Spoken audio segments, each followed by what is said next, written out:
Hyderabad RTC Bhavan వద్ద ఉద్రిక్తత నెలకొంది. ఆర్టీసీ ఎండీ సజ్జనార్కు వినతి పత్రం ఇచ్చేందుకు వచ్చిన కార్మికులను పోలీసులు అడ్డుకున్నారు. తమను అక్రమంగా సస్పెండ్ చేశారని, తిరిగి విధుల్లోకి తీసుకోవాలని కోరడానికి వచ్చారు. భార్య బిడ్డలతో రోడ్డున పడ్డామని, విధుల్లోకి తీసుకోవాలంటూ కూడా కార్మికులు వేడుకుంటున్నారు.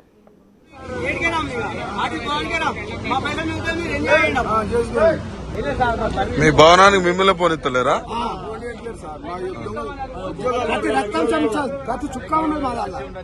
ఏది ఆర్టీసీ కార్మికులా మీరంతా? మరి ఇప్పుడు ఏమంటున్నారు పోలీసు?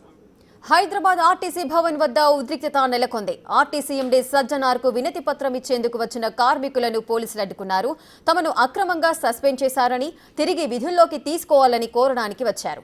భార్య బిడ్డలతో రోడ్డున పడ్డామని, విధుల్లోకి తీసుకోవాలంటూ కూడా కార్మికులు వేడుకుంటున్నారు.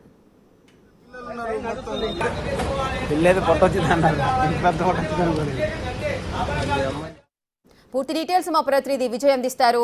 విజయ్, ఆర్టీసీ భవన్ వద్ద ప్రజెంట్ సిచ్యువేషన్ ఏ విధంగా ఉంది? అధికారులు ఎవరైనా స్పందించారా? అయితే గతంలో విధుల నుంచి సస్పెండ్ చేసినటువంటి కార్మికులందరూ కూడా డ్రైవర్స్ కానీ కండక్టర్లందరూ కూడా కుటుంబాలన్నీ రోడ్డు మీద పడిపోయాయి. వాటికి ఎలాంటి సదుపాయం లేదు. కనీసం కుటుంబాలకు తిండి పెట్టేటువంటి పరిస్థితి కూడా లేదు. పెళ్లి చేసినటువంటి పిల్లలు ఉన్నారు. ఆ బాధలు మీరు అర్థం చేసుకోవాలంటూ కూడా ఆర్టీసీ ఎంపీ సజ్జనార్కి అయితే వినతి పత్రం ఇచ్చేందుకు ఆర్టీసీ భవన్ వద్దకు ఇచ్చారు. అక్కడ కొంత పోలీసులకు కార్మికులకు వాగ్వాదం కూడా చోటు చేసుకుంది.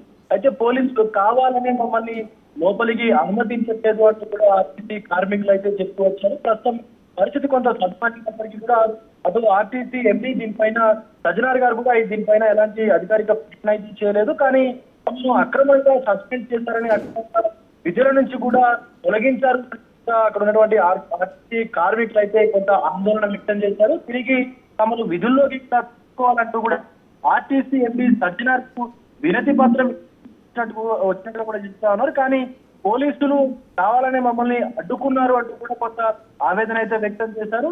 సో భార్య బిడ్డలతో రోడ్డు మీద పడ్డామని, దయచేసి తిరిగి మమ్మల్ని విధుల్లోకి తీసుకోమని చెప్పి కూడా కొంత ఆర్టీసీ ఎంపీ సజ్జనార్ గారిని వేడుకోవడానికి వచ్చాము. మమ్మల్ని ఇలా నెట్టివేయడం అనేది సమంజసం కాదు అంటూ కూడా కొంత ఆవేదన వ్యక్తం చేస్తున్న పరిస్థితి కనిపిస్తోంది. దీనిపైన అధికారులు ఇంతవరకు అయితే స్పందించలేదు. బట్ అటు కార్మికులకు, ఆర్టీసీ కార్మికులకు, కొంత పోలీసులకు కూడా వాగ్వాదం జరిగినట్టుగా తెలుస్తా ఉంది.